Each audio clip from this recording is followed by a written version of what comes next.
Hey everyone, Zane with you, and today we're going to fix Microsoft account error 0x80190001 when logging in.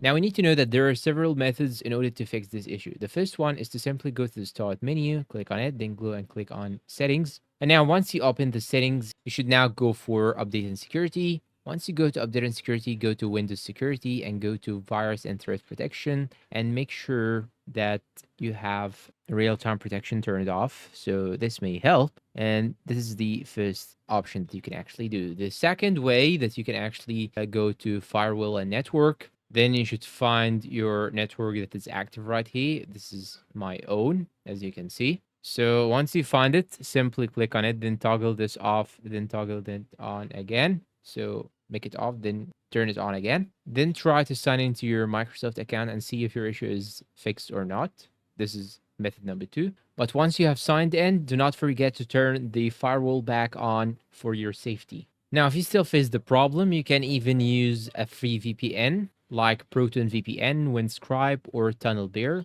So you can simply, I will go and open any browser. Okay, let's say Brave. Then I will search for, let's say, Proton VPN, for example.